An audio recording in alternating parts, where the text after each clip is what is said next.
Baiklah, selamat malam untuk kita semua. Saya Winda Lena Suryati dan teman saya Riasi Silvi akan mempresentasikan tugas proyek basis data mengenai array. Yang pertama, definisi array.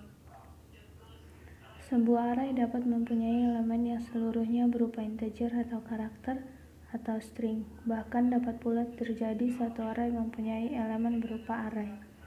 Karakteristik array yang pertama, mempunyai batasan dari pemesanan alokasi memori yang bersifat statis. Yang kedua, mempunyai tipe data yang sama yang bersifat homogen. Yang ketiga, dapat diakses secara acak. 3 hal yang harus diketahui dalam mendeklarasikan array. Yang pertama, tipe data array. Yang kedua, nama variabel array. Yang ketiga, subscript atau indeks array. Jenis-jenis array ada 3, yaitu array dimensi 1, dimensi 2, dan dimensi 3. Namun kami akan menjelaskan sedikit dari array dimensi 1 dan 2, namun akan memberikan satu contoh array dimensi 1-nya saja. Yang pertama, array dimensi 1. Array dimensi 1 atau one dimensional array disebut juga dengan istilah vektor yang menggambarkan data dalam ukuran. Deklarasinya berupa tipe data, nama variabel, atau indeks. Misalnya integer 5. Penggambaran logikanya A1, A2, A3, A4, A5 merupakan elemen array dan 0, 1, 2, 3 merupakan indeks. Array dimensi 1 untuk menentukan jumlah elemen array dengan rumus n pi i sama dengan 1, yang dimana pi adalah elemen array. Pi adalah perkalian dari elemen sebelumnya untuk array dimensi 2 dan 3. Array dimensi 2. Array dimensi 2 atau two-dimensional array, deklarasinya tipe data, nama variabel, indeks 1 dan indeks 2. Misalnya integer A32. Penggambaran secara logikanya seperti gambar yang tertera di atas dengan rumus n pi dengan i sama dengan 1. Contoh array akan dijelaskan oleh teman saya Riasi Silvi.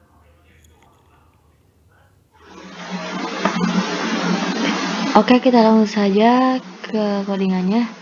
Di sini ada macam-macam file header. Yang pertama ada Conio. Conio fungsinya untuk CLR, SCR.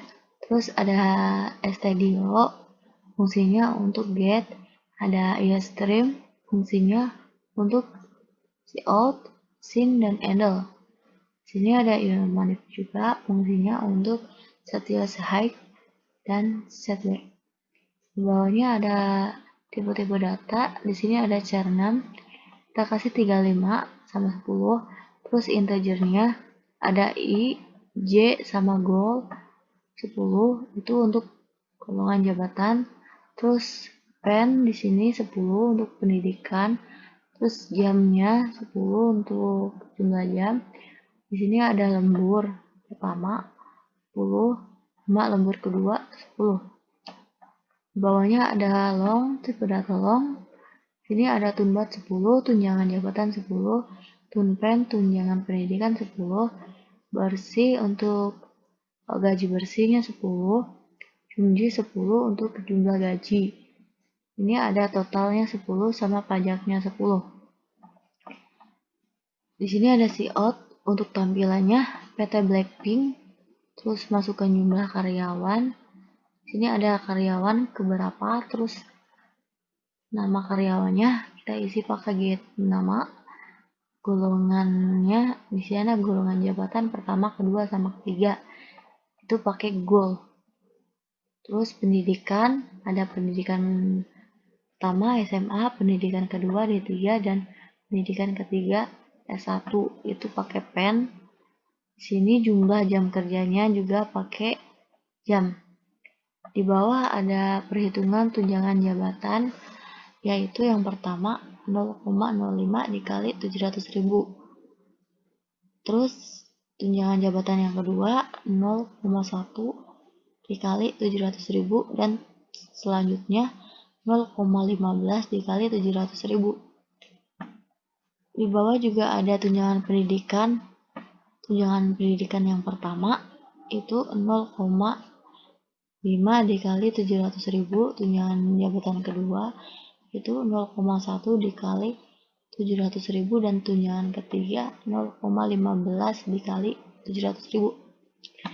Di bawahnya lagi ada perhitungan lembur, yaitu lembur sama dengan jam dikurangin 240 jika lembur lebih daripada 0.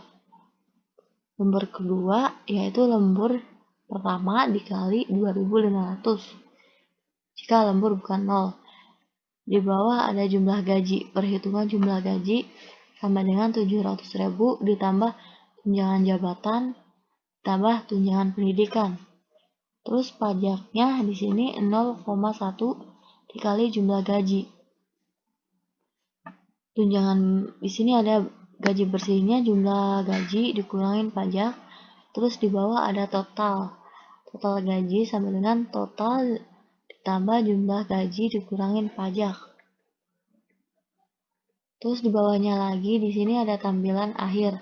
Di sini ada PT Blackpink, terus ada nomor, ada nama karyawan, terus ada tunjangan jabatan, ada jabatan pendidikan, ada honor lembur, ada pajak, ada pendapatan bersih.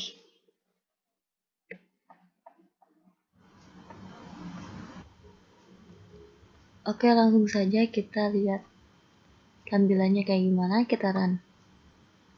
Di sini ada jumlah karyawan. Kita isi jumlahnya 2 ya. Karyawan pertama, nama karyawan yaitu Lisa. Terus golongan jabatannya kita pilih 1. Pendidikannya kita pilih 1 SMA. Jumlah jam kerja kita kasih 8. Terus karyawan kedua, nama karyawannya kita kasih nama Rose. Golongan jabatannya kita pilih nomor 2. Dan pendidikan kita pilih nomor 2 yaitu D3. Jumlah jam kerjanya kita isi 8 jam. Di sini ada tampilan terakhir ya. Kata Blackpink yang pertama nomor karyawan, nomor kedua nama karyawan, ada Lisa sama Rose. Yang ketiga ada tunjangan jabatan dan pendidikan. Untuk Lisa tunjangan jabatannya 35.000 dan untuk Rose tunjangan jabatannya 70.000. Untuk tunjangan pendidikan Lisa itu 35.000, tunjangan pendidikan Rose itu 70.000. Di sini honor lemburnya 0 dan pajaknya untuk Lisa 77.000, untuk Rose 84.000. Pendapatan bersih Lisa adalah 693.000 dan pendapatan bersih Rose adalah 750. Oke, inilah presentasi dari kami. Kurang dan lebihnya kami mohon maaf. Assalamualaikum warahmatullahi wabarakatuh.